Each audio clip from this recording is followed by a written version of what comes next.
Doctor മണികുമാറിലേക്ക്. Doctor Manikumar, 5ാമത്തെ മാസം anomaly സ്കാനിൽ വ്യക്തമാകേണ്ട അനോമലീസും വൈകല്യവും എന്തുകൊണ്ടാണ് Shankar's ലാബിലെ scanning റിപ്പോർട്ടിൽ ഇല്ലാതെ പോയത്?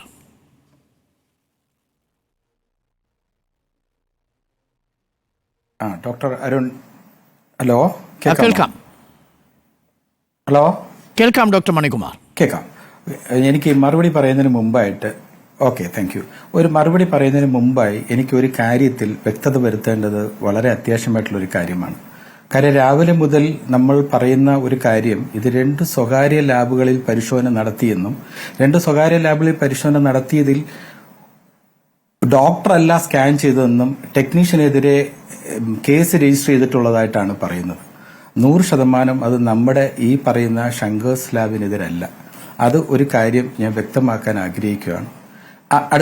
അടുത്തതായി ഞാൻ പറയുന്നത്, നമ്മുടെ അടുത്ത് 5ാം മാസം ഇവിടെ വന്ന് സ്കാൻ ചെയ്തിരുന്നു.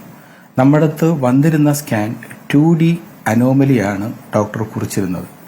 2D അനോമലി എന്ന് പറയുന്നതിന് വ്യക്തതകൾ അതിന്റെ കൂടുതൽ ആയിട്ട് നമ്മൾ 2D അനോമലി ചെയ്യുമ്പോൾ അതിൻ്റെ അകത്ത് ആ 5ാമത്തെ മാസത്തെ 2D അനോമലി ചെയ്ത്, ഞാനൊരു റേഡിയോളജിസ്റ്റ് അല്ല, ഞാൻ റേഡിയോളജിസ്റ്റുമായിട്ട് സംസാരിച്ചു. ചെയ്ത ഡോക്ടർ അബിൻ തമ്പിയുമായിട്ട് ഞാൻ ഇന്നലെ തന്നെ ഈ കാര്യങ്ങൾ ആരാഞ്ഞപ്പോൾ എൻ്റെ അടുത്ത് ഡോക്ടർ പറഞ്ഞ ഒരു കാര്യം, 5ാം മാസം ഞാൻ സ്കാൻ ചെയ്തു, അതിൻ്റെ അകത്ത് ഒരു തരത്തിലുള്ള ഒരു കുഴപ്പങ്ങളും നമുക്ക് അതിൻ്റെ അകത്ത് കാണാൻ സാധിച്ചിരുന്നില്ല. പിന്നെ 7ാം മാസവും അത് കഴിഞ്ഞ് 2 തവണ നമ്മുടെ ലാബിൽ സ്കാൻ ചെയ്തു. ആ സ്കാനിങ്ങിൽ ഒരു കാര്യം നമ്മൾ വ്യക്തമായി പറയുന്നുണ്ട്, ഇവർക്ക് ഫ്ലൂയിഡിന്റെ അളവ് കൂടുതലാണെന്നുള്ളത്. അപ്പം ഈ 2D അനോമലിക്കകത്ത് ചെയ്യാവുന്നതിന്റെ പരിമിതികളുണ്ട്. അതിനെ ഡിപ്പെൻഡ് ചെയ്തിട്ടുള്ള റിപ്പോർട്ടാണ് നമ്മൾ നൽകിയിരിക്കുന്നത്. ഇനി വിശദമായ അടുത്ത ഘട്ടത്തിലേക്ക് പോകേണ്ട തരത്തിലുള്ള ടെസ്റ്റുകളോ മറ്റുള്ള കാര്യങ്ങളോ ചെയ്താൽ മാത്രമേ കുട്ടിക്ക് മേജർ അനോമലീസ് എന്തെങ്കിലും ഉണ്ടോ എന്ന് കണ്ടുപിടിക്കാൻ സാധിക്കുള്ളൂ. ഒരു കാര്യം സുറുമി പറഞ്ഞത് ഞാൻ വ്യക്തമാക്കുകയാണ്. സുറുമിയുടെ കുഞ്ഞിനെ കണ്ടെത്തിയിട്ടില്ലല്ലോ 5ാം മാസത്തിൽ. അല്ല, 5ാം മാസത്തിൽ ഒന്നും തന്നെ ലഭിച്ചിട്ടില്ല എന്നാണ് പറയുന്നത്. ഡോക്ടേഴ്സിന് ഈ സ്കാൻ ചെയ്യുന്ന ഡോക്ടർ പറഞ്ഞ അറിവാണ് നമുക്കുള്ളത്. ഡോക്ടർ പറയുന്നത്, ഈ ഡോക്ടർ എന്ന് പറയുന്നത്, വ്യക്തത വരുത്തിയിട്ട് ഞാൻ അനീഷിലേക്ക് തിരിച്ചു വരാം. ഞാൻ പറയും, എനിക്ക് 2-3 കാര്യങ്ങളാണ് മണികുമാറിൽ നിന്ന് ആശങ്ക മാറ്റാനുള്ളത്. കാരണം ഒരുപാട് സംശയങ്ങൾ നമ്മുടെ മുന്നിലുള്ളത് കൊണ്ടാണ്. അതിൽ ആദ്യത്തെ ചോദ്യമാണിത്. 5ാമത്തെ മാസം 2D അനോമലി ചെയ്താൽ കുഞ്ഞിനിപ്പോഴുണ്ട് എന്ന് പറയപ്പെടുന്ന ജനിതക വൈകല്യങ്ങളുടെ സാധ്യത അന്ന് തെളിയില്ലേ ഡോക്ടർ മണികുമാർ? അല്ല, ഞാൻ പറയുന്നത് അത് തന്നെയാണ്. അതായത് 2D അനോമലി നമ്മൾ ചെയ്യുമ്പോഴത്തേക്കും നമ്മൾ അതിൽ കാണുന്നത് സ്കെലിറ്റൽ സിസ്റ്റത്തെയാണ് നമ്മൾ കാണുന്നത്. ഈ കൊച്ചിന് എല്ലാവിധ കാര്യങ്ങളും സ്കെലിറ്റൽ സിസ്റ്റം എല്ലാം ഉണ്ട്. അപ്പൊ അതിൻ്റെ അകത്ത് ഒരു വിധത്തിലുള്ള അബ്നോർമാലിറ്റീസും 5ാമത്തെ സ്കാനിങ്ങിൽ കണ്ടിട്ടില്ല എന്നാണ് നമ്മുടെ റേഡിയോളജിസ്റ്റായ ഡോക്ടർ എബിൻ തമ്പി നമ്മളോട് പറഞ്ഞിരിക്കുന്നത്. പിന്നെ എപ്പോഴാണ് ഇതിനൊരു അസുഖം നമ്മൾ കണ്ടുപിടിക്കുന്നതെന്ന് പറഞ്ഞാൽ, അടുത്ത സ്കാനിങ് ചെയ്തപ്പോഴത്തേക്കും അതിന് ഫ്ലൂയിഡിന്റെ അളവ് കൂടുതലാണെന്നുള്ള രീതിയിലുള്ള റിപ്പോർട്ടാണ് നമ്മൾ നൽകിയിരിക്കുന്നത്. അപ്പൊ ഈ 2D സ്കാൻ ചെയ്യുമ്പോഴത്തേക്കും നമുക്ക് ലഭിക്കുന്ന പരിമിതമായിട്ടുള്ള 2D എന്ന് പറയുമ്പോൾ ഒരു കാര്യം ഉറപ്പാണ്.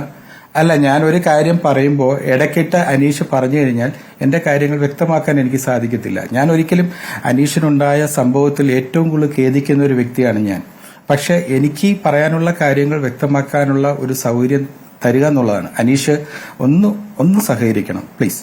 അപ്പൊ എനിക്ക് പറയാനുള്ള ഒരു കാര്യം, ഈ പറയുന്ന 5ാം മാസത്തിൽ നമ്മൾ ചെയ്തപ്പോൾ കിട്ടാത്തത് 7ാം മാസത്തിൽ നമ്മൾ ചെയ്തപ്പോൾ അതിൻ്റെ അകത്ത് ഫ്ലൂയിഡ് കൂടുതലാണെന്നുള്ള രീതിയിലുള്ള റിപ്പോർട്ട് നമ്മൾ ഡോക്ടർക്ക് നൽകിയതാണ്. നമ്മളെ സംബന്ധിച്ചോളം ഒരു റഫറിംഗ് ഡോക്ടർ എന്താണോ നമ്മുടെ ലാബിലേക്ക് കുറിച്ചു വിടുന്നത് അത് മാത്രം ചെയ്തു കൊടുക്കുക എന്നുള്ളതാണ് നമ്മുടെ ഉത്തരവാദിത്തം. അതിന്റെ പറയുന്നുണ്ട് ഫ്ലൂയിഡ് കൂടുന്ന ഒരു സാഹചര്യത്തിൽ പരിശോധനകൾ പര്യാപ്തമല്ല എന്ന് നിങ്ങൾ ഈ റഫറൽ ഡോക്ടർക്ക് കൊടുത്തിരുന്നു. കാര്യം റഫർ ചെയ്തിരിക്കുന്ന ഡോക്ടർ വെറും ഗൈനക്കോളജിസ്റ്റ് മാത്രമാണ്, അവർ റേഡിയോളജിസ്റ്റ് അല്ല. അതുകൊണ്ട് നിങ്ങൾ കൊടുക്കുന്ന റിപ്പോർട്ടിനെ അധികരിച്ചു മാത്രമേ ഗൈനക്കോളജിസ്റ്റായ ഡോക്ടർ ഷേർലിക്ക് ഒരു തീരുമാനമെടുക്കാൻ കഴിയൂ. നിങ്ങളുടെ 2D സ്കാനിൽ മേജർ അനോമലീസ് വരില്ല, സ്കെൽട്ടനിലെ അനോമലീസ് മാത്രമാണ് വരിക. ഈ കുഞ്ഞിന് സ്കെൽട്ടൻ അനോമലീസ് ഇല്ല. അതാണല്ലോ നിങ്ങളുടെ വാദം. കണ്ണുകൾ ആ സ്ഥാനത്തല്ലാത്തത്, ചെവികൾ ആ സ്ഥാനത്തല്ലാത്തത്, വായ തുറക്കാൻ കഴിയാത്തത്, ശ്വാസകോശത്തിൽ പ്രശ്നങ്ങളുള്ളത്, ഹൃദയത്തിൽ സുഷിരങ്ങളുള്ളത്, ജനനേന്ദ്രിയത്തിൽ പിഴവുകളുള്ളത്, കൈയുടെ സ്കെൽട്ടൻ തന്നെ തിരിഞ്ഞിരിക്കുന്ന അവസ്ഥയുണ്ടാവുന്നത്, കുഞ്ഞിന് സുഷുമ്ന നാഡിക്കടക്കം കുഴപ്പമുണ്ട് എന്ന തരത്തിൽ ഇപ്പോൾ വരുന്ന റിപ്പോർട്ടുകൾ, ഇതൊന്നും ഈ 2D അനോമലിയിൽ 5ാം മാസത്തിൽ കിട്ടില്ലേ ഡോക്ടർ മണികുമാർ?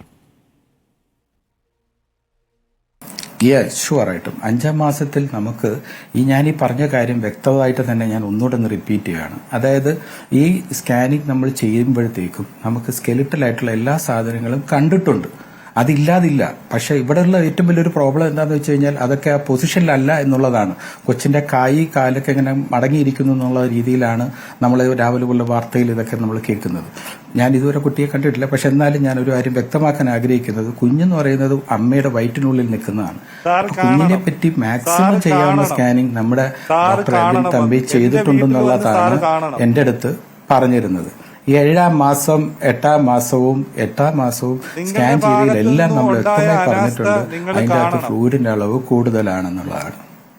അതായത് 5-ാം മാസത്തിലുള്ള ഈ അൾട്രാസൗണ്ട് അല്ലേ ചെയ്തത് ഡോക്ടർ മണികുമാർ? അൾട്രാസൗണ്ട് സ്കാൻ അല്ലേ ചെയ്തത്? അതെ ഡോക്ടർ, അൾട്രാസൗണ്ട് സ്കാനിങ് ആണ് നമ്മുടെ ലാബിൽ ചെയ്തത്. ഇരിക്കാൻ പറ്റത്തില്ല സാർ, ഇത് ഈ